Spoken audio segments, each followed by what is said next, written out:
मोकामा में जो कुछ हुआ वो दुनिया ने देखा, पूरे बिहार ने देखा और पूरे बिहार में सवाल खड़े हो रहे हैं कि क्या इसी शांतिपूर्ण चुनाव का दावा किया गया था और क्या ये वही मुद्दे हैं जो बिहार के चुनाव में एक बार फिर से जंगल राज की याद दिला रहे हैं। हमारे साथ सहयोगी सुमित भी जुड़ गए हैं, पूर्णिया से उनके पास भी जाएंगे। लेकिन देखिए, आपको बहुत सारे लोग जुड़ गए, यहाँ पे अलग अलग पॉलिटिकल पार्टीज के लोग हैं जो इस समय वोटिंग के फर्स्ट फेज से पहले डरे हुए भी हैं, साथ ही इनके अपने मुद्दे हैं, विकास को लेकर के अपनी राय है। शुरुआत करती हूँ मैं आपसे, आप बताइए बिहार चुनाव के बीच जिस तरीके से हिंसा हो रही है उसको लेकर के काराकाट के लोग क्या सोच रहे हैं?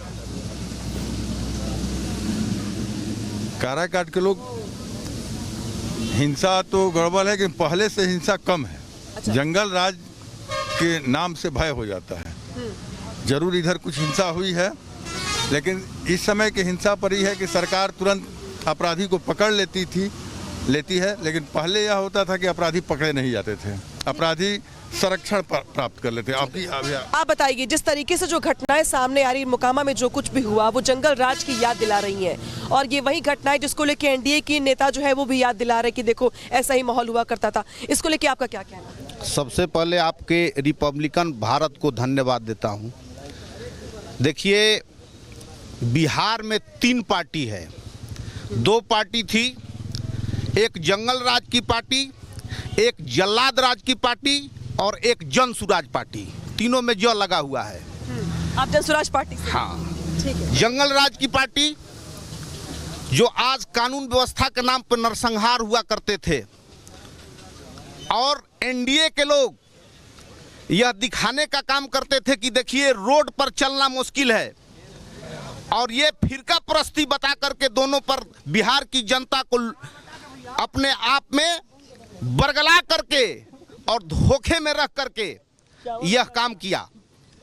और जल्लाद पार्टी, आज देख लीजिए, सरेआम गोलियां मारा जा रहा है लोकतंत्र में। इससे अब दुर्भाग्यपूर्ण नहीं है तो ये जल्लाद पार्टी है जो आज तक कानून का ढोंग रचती है। और नीतीश कुमार की सरकार ये बोलती है कि हम कानून का, न्याय के साथ कानून का भी करते हैं। राज पार्टी के ये नेता हैं और काफी आहत है मोकामा में हुई घटना से, लिहाजा इनकी ओर से बहुत सारी बातें कही जा रही हैं। आप बताइए, बिहार चुनाव में एक बार फिर से जंगल राज शब्द गूंज रहा है और वजह है मोकामा की वो घटना जिसने सबको हैरान कर दिया। देखिए, मोकामा की जो घटना है वो दोनों प्रत्याशियों को अपनी प्रतिद्वंदिता है, और जहाँ तक बिहार की बात है तो बिहार में कानून की राज चलता है, चल रहा है। बीच में थोड़ा सा हुआ था विपक्षियों द्वारा, कहीं लूट मार हुआ है, ये हम स्वीकार कर रहे हैं, लेकिन ये विपक्षियों की चाल थी सरकार को बदनाम करने के लिए, और बाकी इसमें कुछ नहीं है। बिहार में नीतीश की सरकार है।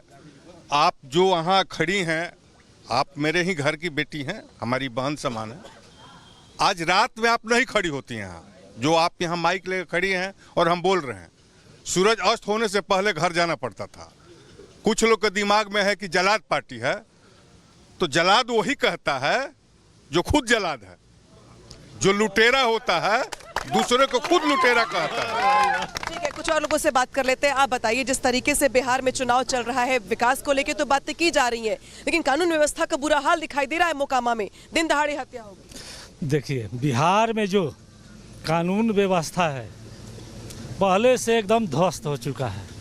पहले जंगल राज कहा जा रहा था, लेकिन पहले जिसको जंगल राज कहा जा रहा था तो उस समय का परिस्थिति था कि गरीब गुरबों के मत देने से वंचित किया जाता था, मत देने का अधिकार दिलाया, खाटी पर बैठने से रोका जा रहा था, उसके बाद पानी पीने से कुआं में रोका जा रहा था। इसके चलते वो लोग विरोध कर रहा था, तो हत्याएं हो रही थी, गांव के गांव नरसंहार हो जा रहा था। आज देख रहे हैं कि जितने व्यवसायी टाइप के हैं, चाहे राजनीतिक पार्टी के लोग हैं, जे भी थोड़ा सा सुराज पार्टी के देखिए दे लीजिए। ठीक है 10 सेकंड का जवाब, उसके बाद में आगे बढ़ूंगी। हाँ जी, बोला जाए। हाँ, जो जिस तरीके से बिहार में विकास के मुद्दों को लेकर चर्चा की जा रही है, लेकिन कानून व्यवस्था एक बड़ी चुनौती बन गया एक बार फिर से चुनाव के बीच में, क्या कहेंगे? हम आपको बता देना चाहते हैं कि विकास का एक पैमाना होता है। नीतीश कुमार ने अपने कार्यकाल में यहाँ 31 इंजीनियरिंग कॉलेज खोला और 38 कॉलेज खोला है, 31 से पॉलिटेक्निक कॉलेज खोले हैं, 26 मेडिकल कॉलेज खोले हैं। एक दिन में इस सरकार में 34 किलोमीटर इनेज का निर्माण होता है जो वर्ल्ड में कहीं नहीं होता है। विकास का पैमाना और क्या हो सकता है? लेकिन एक मिनट मैडम, लेकिन इसको नीचा दिखाने के लिए विपक्षी पार्टियों द्वारा शोरगुल किया जाता है। अब 15 साल पहले आप जाइएगा तो ये रोड नहीं था, बिजली नहीं थी, स्कूल नहीं था, सड़क नहीं था और लोग थोक के भाव में काटे जाते थे। और एक मर्डर के बाद जो इतना हल्ला कर रहे हैं, एक भी नरसंहार नहीं हुआ है। ठीक है, आपके पास वापस लौटूंगी, लेकिन बिहार चुनाव में कानून व्यवस्था के मुद्दे के साथ साथ मुसलमानों की ओर से जिस तरीके से अपने आप को दरकिनार करने की आवाज उठाई जा रही है, इस बीच AIMIM के प्रदेश अध्यक्ष की ओर से एक बड़ा आरोप लगाया गया है और ये कहा गया है कि RJD और कांग्रेस ने मुसलमानों को टिश्यू पेपर की तरह इस्तेमाल किया, इसके बाद MY में से M को निकालकर फेंक दिया। उनकी ओर से क्या कुछ कहा गया है, सुनवाते हैं आपको। प्रशांत किशोर कह रहे हैं कि भाई अल्लाह से डरो, बीजेपी से मत डरो। ओवैसी साहब कह रहे हैं कि भाई मल्लाह का बेटा डिप्टी CM, मोहम्मद का बेटा डिप्टी CM क्यों नहीं। मुसलमान क्या कह रहे हैं? आप भी घूम रहे होंगे, मुसलमान किस तरफ हैं? देखिए, सीमांचल की सबसे बड़ी मुसीबत है कि दिल्ली और पटना के लोगों ने, बैठे हुई सरकारों ने हमेशा नाइंसाफ़ी की।